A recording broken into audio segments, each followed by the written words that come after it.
Let's analyze this. So, prominent YouTuber and wrestling fan Issac Reid created, or shall I say, opened up a discussion on the WWE career of the icon, the Hall of Famer, the multiple-time WCW and TNA, now Impact, World Heavyweight Champion. He opened up the floor for a discussion amongst fans and a debate on how Sting's career went in the WWE, which obviously, if you know, he was only in the company for 10 months, or at least as an active roster member for 10 months before being forced to retire due to neck and spinal trauma due to the buckle bomb spot that he took from Seth Rollins at Night of Champions back in 2015. So, he's going to talk about the ups and downs. I'm guessing what they should have done with him, what they did with him, and what they should have done that was better, I'm assuming. So, let's hear what he has to say. How you guys doing? Welcome back to the channel. Before we get into the video, if you're looking for a good camera that's about $500, or if that's the price range you're looking for, get the camera that I'm recording on. Panasonic Lumix G7. The box is over there. I can't even show you guys, but if you're looking for a cheap, I'm not even say cheap, but if you're looking for a price around $500, this is the camera right here, because this is one of the really good cameras that I really like to record on that I just got a couple of days ago. But if you haven't hit that like button and subscribe to the channel, let's get to 20,000 subscribers. I have something I want to discuss to you about, and it's been on my mind for about an hour or two, just reliving the past of WWE. And I want to talk about Sting and what they really went wrong, what failed in his WWE debut. You know, since I just want to say that the only, literally the only thing that I think, well, you could kind of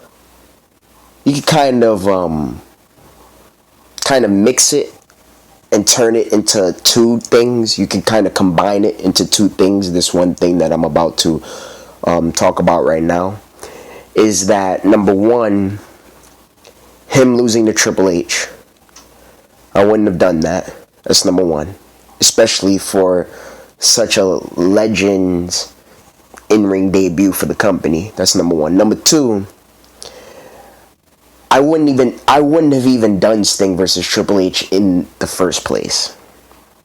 We all know that the marquee match from the time that Sting signed with TNA all the way up until he finally arrived to the WWE, we all know that the marquee match, the dream match, the ultimate match for arguably both men's career was Sting versus The Undertaker.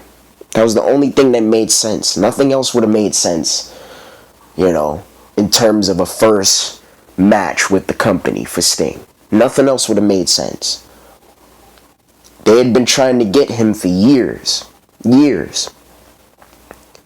And he finally arrives, and you put him with Triple H. Why? And a lot of analysts and wrestling pundits have tried to come up with many theories as to why Sting ended up facing Triple H instead. And their theories, they make sense to a degree, but it's still like, that's not enough. You know, like, the biggest theory is that, Triple H was the guy that beat all of the WCW guys during his quote-unquote reign of terror, right? Like, he beat Booker T, he beat RVD, RVD was ECW, but he beat Booker T, he beat Goldberg, to a point he beat Kevin Nash, you know, like, he beat all of these legendary WCW stars. So, Sting was just another WCW star for him to conquer. Which makes sense, but I don't know. And also the fact that Triple H missed the invasion. He was hurt, so he didn't get to participate in the invasion, so by the time he came back, it was like, now you gotta face all of the guys that were part of the invasion that you didn't get to work with. And he got to beat them all. Which, that's a good theory, but I don't know how much that holds up.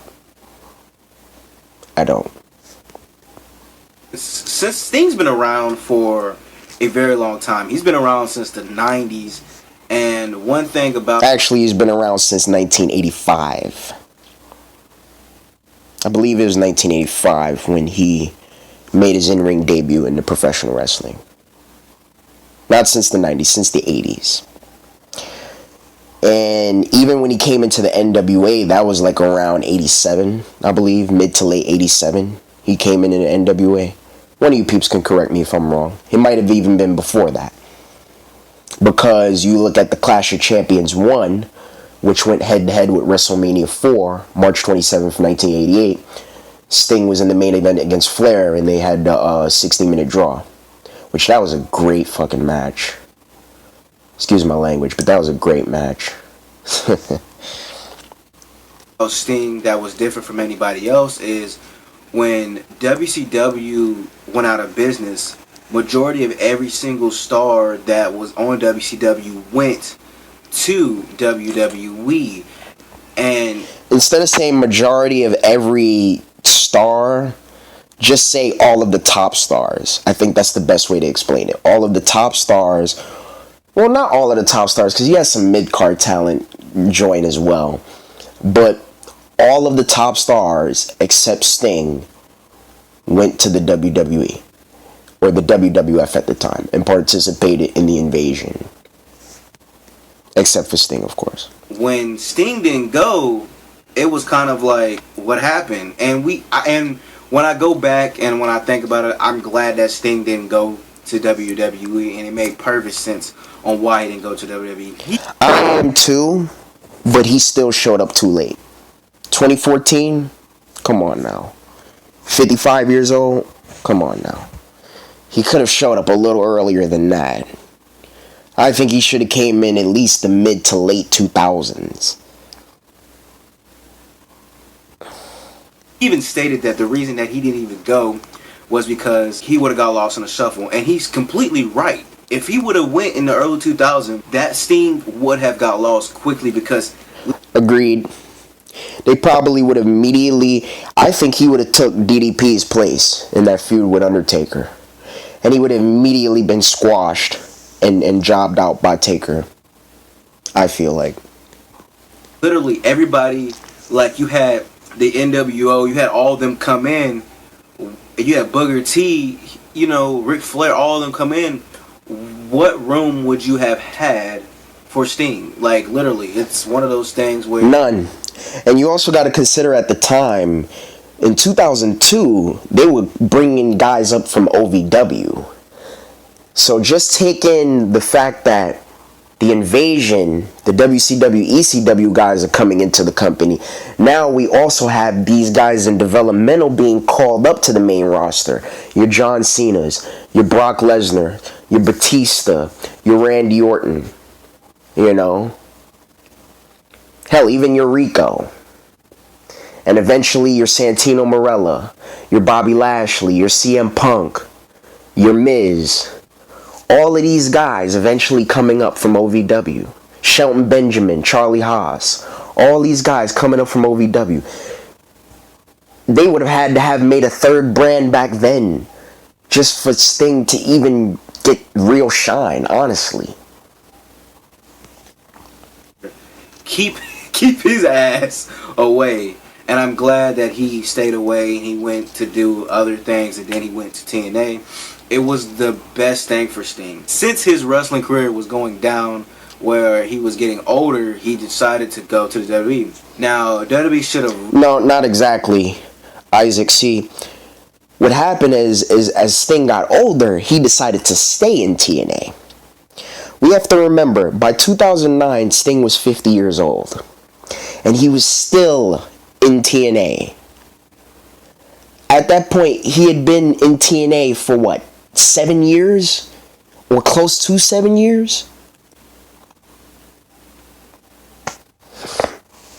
When Sting got signed, when he finally got signed by the WWE, he was 53 going on 54. Or no, correct, so, excuse me, 54 going on 55, I should say. That's crazy. That's not smart at all. Like I said, he should have came in either the mid to late 2000s or at least the early 2010s. As a matter of fact, and I still kind of believe this to be true, the 2/21/11, when Undertaker was returning from that feud with Kane, where Kane put him out for good, quote unquote, or whatever, when he had that feud with Kane in 2010, and he was gone, and then he came back for WrestleMania and ended up facing Triple H in the classic No Holds Barred at the Georgia Dome in Atlanta. A lot of people say that those vignettes, those early vignettes, before they had the last vignette where Taker actually opened the door to that, what was it, like that abandoned house that looked like the freaking setting to what's the name? Courage the Cowardly Dog, that abandoned house. A lot of people say that Sting was supposed to come out of that abandoned house. And they were going to sign him, and they were in negotiations, and then all of a sudden, the company found out that Sting had re-signed with TNA. So they put the kibosh on that and had Undertaker come out of the abandoned house instead. That's another rumor, which I don't think Sting has ever confirmed that to be true. And I don't think Taker has confirmed that to be true. But I've heard that through many wrestling media outlets. Podcasts, interviews, but mainly from everybody except for the two people who know more about that situation than you and I could ever imagine. But really thought about this, because they really, I'm not even gonna front, WWE fucked him over in a sense where they... No, wrong. Sting fucked himself over by coming in too late. 13 and a half years too late. Vince is not a patient dude. I'm saying that right now. He is not a patient guy, and he can be real petty sometimes. Y'all need to understand that. Y'all really need to understand that Vince is not patient, and he's petty too. If he wants you signed, you sign. Otherwise, if you sign when you feel like signing, he especially when he really wanted you originally. This isn't some AJ Styles deal where it's like they offered AJ a developmental contract in 01 and he declined because he knew he wasn't ready and he knew he wasn't smart enough and he needed to learn more and he needed to gain that experience, so they let him go. It's not the same as that. This is different. This is where Sting was already an established veteran. And Vince knew that regardless of what he did to Sting creatively, Sting was still very popular back then. As a matter of fact, Sting has never even lost his popularity. I think that the only time that Sting wasn't really popular was his Joker Sting character when he was in TNA. I think during that time period, people weren't really feeling him. I know I wasn't feeling that gimmick. I really wasn't. Because it felt so forced and lame. And Sting was overacting in a lot of moments with that character. Like, it just... And a lot of people tried to compare it to Heath Ledger's Joker, and I just said to myself, no. First of all, nobody's ever going to top Heath Ledger's Joker, in my opinion, in my view. And Sting is the last person you would want to try to top another gimmick. You know? The only gimmick he was able to top was the Crow, and he got lucky with that one. Because the Crow wasn't a real, fully established story. And it was only bits and pieces of the Crow that went into Sting. He didn't embody, like, the entire Crow character. He only embodied, really, the look. That was it. Gave him terrible storylines. They gave him things that shouldn't have happened. Now, I like the little authority. The Triple H storyline wasn't that bad. It really wasn't. It made sense, but I guess you're right. It was underwhelming. I don't think it was bad. It was just underwhelming. And the conclusion was just, that's it? Wow. The angle that he did, because it reminded me of Sting in WCW, where he would come out the Raptors, or he would come out and he would like go against Bischoff, and Bischoff was with NWO, and he would go against NWO, and then he made the Wolfpack, you know, the red face paint. So it remember though, Isaac, the Wolfpack was different from NWO Hollywood. It broke into two. That's what you forgot to mention. NWO split into two. Hollywood, Wolfpack. Wolfpack were faces, Hollywood were heels. I guess. Kind of. Which even that still was really stupid if you think about it. Because either way, it's still Sting joining the NWO. And that was never a good idea. Reminded me a little bit of the WCW days. Now, one thing they should have done, they shouldn't have had him in a feud with Seth Rollins. That should have been a no-no. Not agreed. Because of what Seth did to his back, just because right after WrestleMania... You mean what Sting did to his back? Because he was an old man who shouldn't have still been wrestling. Especially against a young, hungry, in his prime, top of his game, Seth Rollins. That year, Seth Rollins won the WWE Championship, which led to him getting that little bit of a feud with Sting, with the statue stuff, which was... It was weird. But it shouldn't have happened. I thought the statue thing was pretty funny. I thought it was really good, actually. I thought it was really good. I thought it was pretty cool. Because if you think about it, Sting is very similar to The Undertaker in that way. Where he'll appear out of nowhere. And he seemed to kind of be somewhat linked to the supernatural, even though he's not. But, you know, but still. Sting near the WWE Championship so soon because Sting shouldn't have been near the WWE title, period. He's too old. Too old. Damn, Isaac, you look drunk when I get this freeze frame of you. Like you about to shout at me. Ah! Hey man, we already know how WWE is with old timers getting the championship. For example, Goldberg, which I was okay with Goldberg being the champion, but we already know how that works. And it didn't last long, though. I don't know why people are complaining about that Goldberg. It didn't last long.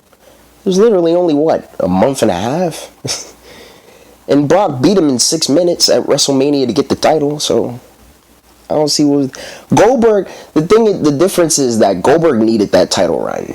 He needed it. He needed it to rectify the mistake that they made when they gave him the World Heavyweight title back in 2003. How he should have beaten Triple H at that Elimination Chamber, but instead he loses to one sledgehammer shot. And then they have him win the title at Unforgiven. WWE has a terrible tendency of giving people terrible storylines like legends when they come back. For example, Kevin Nash, he should have not interfered in the Triple H and Punk stuff. Kevin Nash shouldn't have come back, period. That Royal Rumble appearance in 2011 should have been it. That should have been the one off. Have never happened. That was dumb, and it did not even play out well. It was horrendous. It just... Those are some things that shouldn't have ever happened. But let's get back to the Sting situation. So, as you know, Sting had a feud with Seth Rollins, which was okay, but I felt like I already knew what they were going towards, and that was going towards that WWE Championship situation where I didn't want to see Sting win the WWE Championship, just not right then and there. And I think Sting had his injury at Night of Champions. I think it was Night of Champions. To me, is like if Jerry Lawler didn't win it, what made you think that Sting was going to win it? And I'm not asking this question to Isaac. I'm asking this question to Isaac and everybody. Seriously. I'm asking this question to Mr. Reid and everybody. if Jerry Lawler didn't get the WWE title, working with The Miz for like 3 months almost, what made you think Sting was gonna get it? And you could kind of put the similarities with Jerry Lawler and Sting on the fact that they were both outsiders too when they came into the WWE. When Jerry Lawler signed in what? When did he sign? In 92? 93? 93. He signed in 93. Jerry Lawler had spent his whole career in other places. He was never in the WWE or the WWF until 93. He had wrestled everywhere. And by the time he came in the WWF, he originally came in as a commentator. And then he eventually got in the ring. So all those years, and even back then, you could still say that Jerry was very capable of having good matches. Because he was. He was still very capable of having good matches and being in, real legitimate feuds and being on the road with them. Like, you could make the argument back in 93 that Jerry Lawler was still capable of all of that. They didn't put the title on him then. And they didn't put the title on him in 2011. So what made you think Sting was going to get it?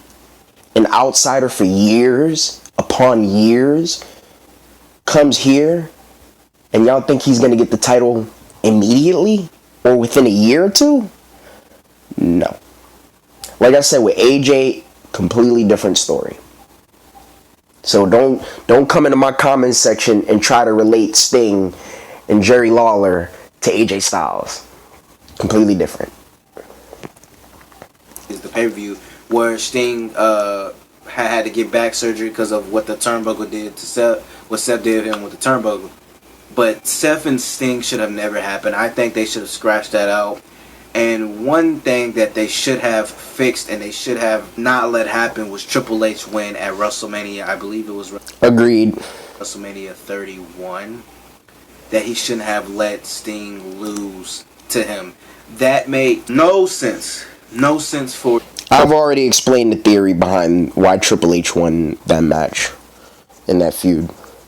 The whole Triple H had to beat all of the WCW guys. And Triple H was, for lack of a better term, the WWE guy. Besides Undertaker, nobody embodied the WWE more than Triple H. With the exception of The Undertaker. And you could say Shawn Michaels, but he was in the AWA for a bit. But Shawn was in the AWA for like 3 years, 2.5 to 3 years. But Taker and Triple H were both in WCW only for 1 year. So they practically embodied at that time the WWE. When you thought about the WWE, I don't want to say they were the first 2 names that you thought of, but they were within the first 5 names that you thought of in terms of company history.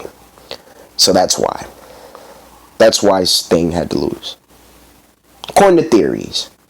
It's never been proven to be true. For Sting to lose to Triple H. All the buildup that it was giving towards Sting, why have Sting lose to Triple H? And it was cool seeing WCW and DX come out. Sting should have won that match. There was no reason for Triple H to win that. Triple H gained nothing out of that match. Basically, if he did have something to gain, it was the WWE owns your ass. Basically, he's shaking. There you go, Isaac. There you go, Mr. Reid. That's the biggest theory out of that whole debacle. Is that WWE owned your ass.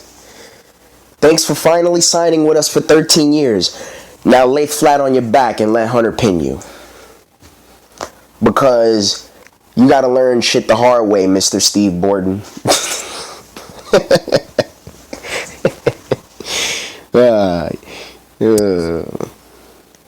He's shaking Sting's hand like, hey, WWE owns your ass. WWE owns WCW now, bitch. That's basically what he's saying.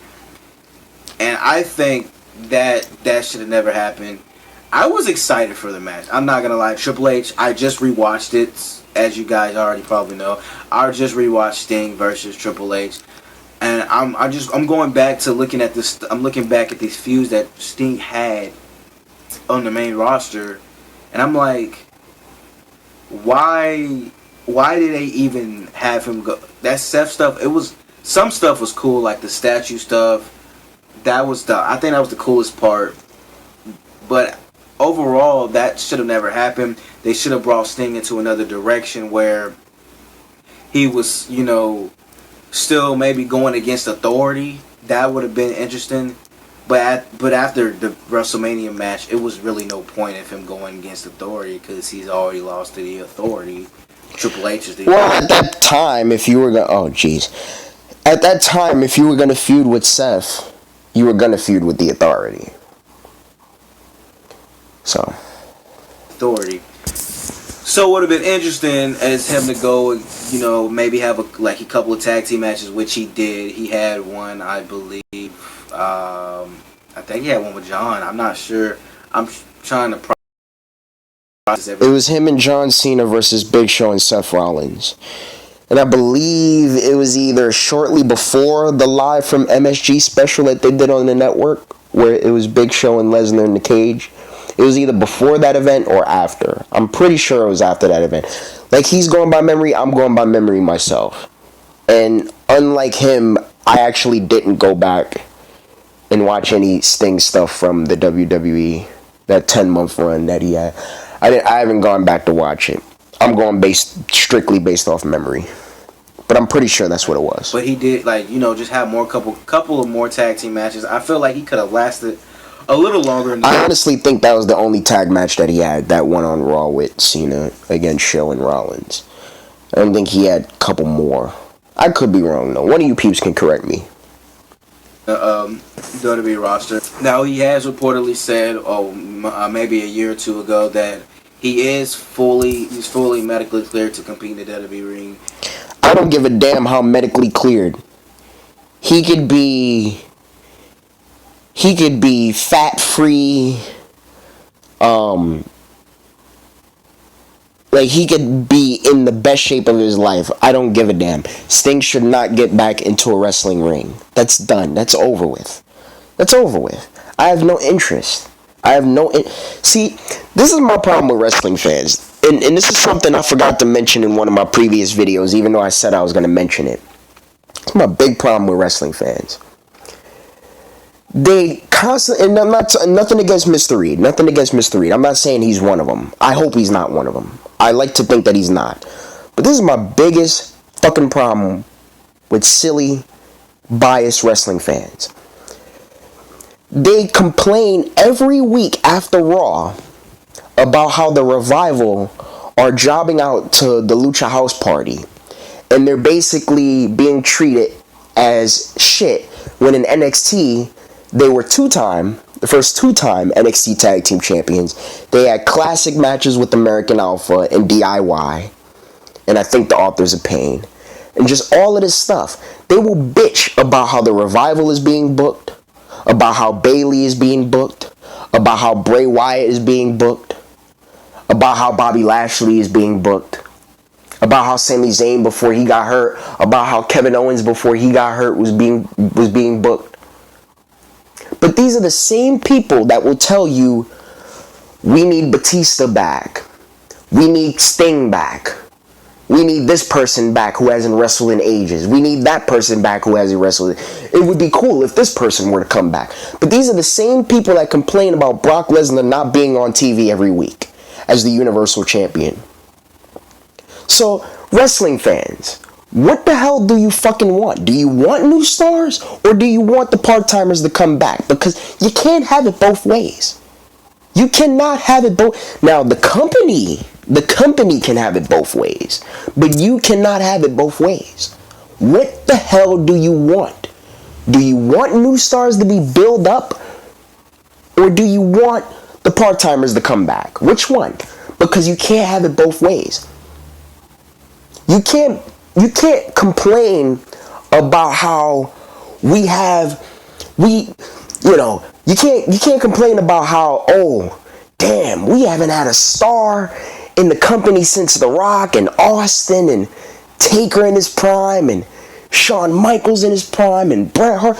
We haven't had huge stars since Kurt Angle and Chris Jericho. Where are all of these stars? Like, the company has no stars. And then when they try to build up these new stars, oh man, it would be sweet if Batista came back and wrestled Triple H at Mania. It would be great if The Rock came back. The ratings need it. It'd be great if this person came back. It's like, you can't have it both ways. Come on now. Let's be real here. Let's be fair here. Do you want new stars, or do you want the freaking Caesars? The Caesars. Do you want the old stars, or do you want the geezers to come back and wrestle? Which one? Come on. Do you want people in their prime, or the geezers? Which one? You can't have both. You can't have both. And then what really pisses me off about wrestling fans is that when the part-timers do come back, oh, they're taking so much time away from Seth Rollins' TV time, and they're taking away Dean Ambrose's TV time, and they've taken away this person's TV time. Well, no shit, they're taking away that person's TV time. You wanted them to come back. You were the one that clamored for it. So now that you got it, you don't want it no more? It's like, come on now. It's ridiculous. But he, as you said, as you heard from the Hall of Fame speech, he said he retired. But that's not because only person I know that. And that's never the case for anybody. Never. Not even Shawn anymore. We can't even say Shawn Michaels anymore. That's a damn shame, because he came back at Crown Jewel. I protest that match. I refuse to watch. I will never watch that match. As long as I'm breathing, I'll never watch that match. Fuck that match and fuck that return. Officially probably retired from the WWE is Edge. Everybody else always comes out. Oh, I forgot about Edge. Yeah, but he literally, under no circumstances can he come back. And you can say Austin too. Stone Cold, when he retired, he actually retired. So just those two, Stone Cold and Edge. But they literally had no fucking choice but to retire. If they come back, oh, excuse me. If they come back, they have a 95 to 99% chance of dying if they get back in the ring. Fact, not fiction. Retirement. They even rumored that Ric Flair could come out of retirement and take months. Now, okay, if that happens, I will stop watching the WWE. If they let that happen. This is the same man that literally said, I retired because Jerry had the heart attack. If he comes back, Ric Flair will no longer be in my top 10. I'm dead serious. I'm so serious when I say that. I think that is insanely crazy for him to come out of retirement and take bumps. This man will... I don't understand what the term that you're looking for, Isaac, is that Ric Flair will turn into dust if he even thinks about taking one bump. He will literally disintegrate into dust. Just going crazy. But let's say Seth and Sting didn't have that match. Let's scratch that out. Sting would still be fully in the WWE. Who could he have faced besides that? I would have loved to see him maybe go against maybe Roman, Dean, all of those type of people. Sting would have been better protected in terms of those matches. Like, he wouldn't have gotten hurt had he had those matches due to Roman and Dean's style. But would those matches be good is the question. Especially a match with Roman at that time. No. I don't know. I could be wrong, but I doubt it. Would have been interesting. Not Brock. No, put him against Brock. When he came... Hell no, don't put him against Brock. Are you crazy, man? What happened to Sting? It would have been 10 times worse had he been in there with... You think Brock is going to take it easy on a 50-plus-year-old Sting? Come on now. And see, Isaac, you're giving me that look like, I know I fucked up when I said that. When Sting came back into the WWE, his debut of just even showing up was when Survivor Series happened, and he stopped Triple H from messing, effing with the other stars, because there was basically John or whatever, Dolph's team versus Authority, whoever wins. It was Team Cena versus Team Authority.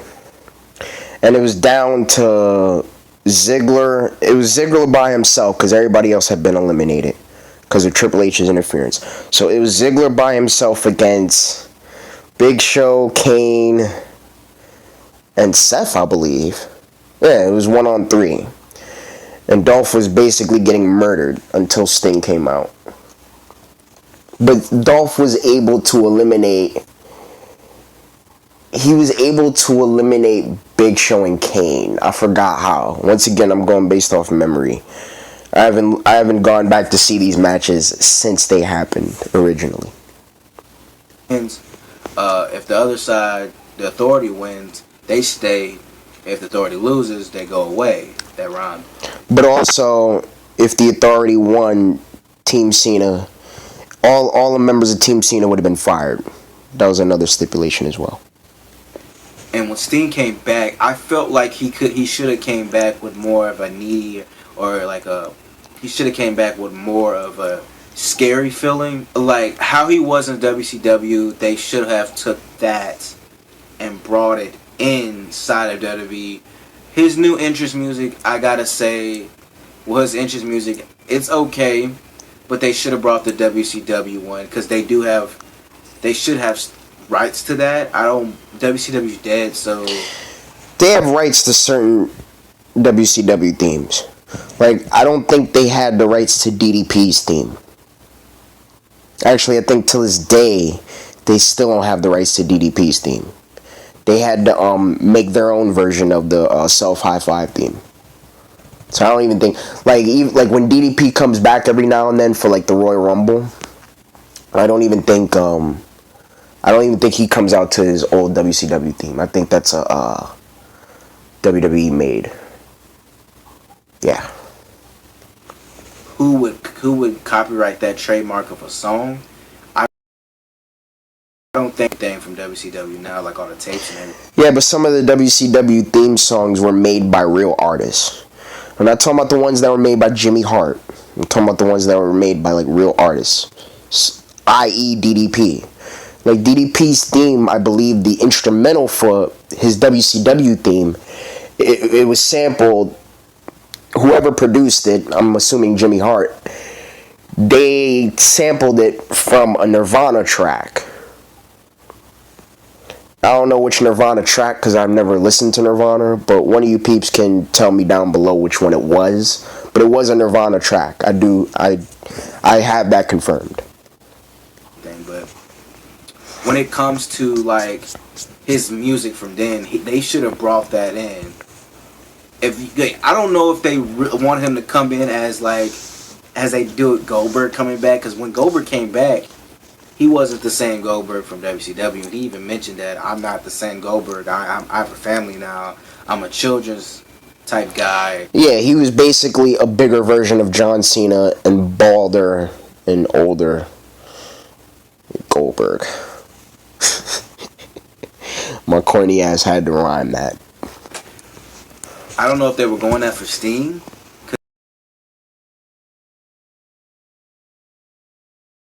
Because Sting a lot scarier, like how he was. It's kind of hard to make a 55-year-old man scarier than he has ever been in his entire career, but okay.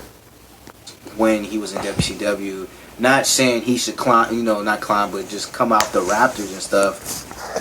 But just make him seem more like, oh, you can't fuck with Sting. Like, you can't fuck with him. Like, holy shit, it's Sting. It's Sting. Like, they had that for a little bit. When he had the baseball bat on him and stuff. But yeah, it wasn't the same. But like I said, the man was much older. And the reason why it still works with Undertaker is because... I don't know why it still works with Undertaker. People still... Well, Taker has size. I think that's what works to his benefit, is his size. That 6'10", near 300-pound frame. which nobody mentions it, but I believe Undertaker is the greatest giant of all time.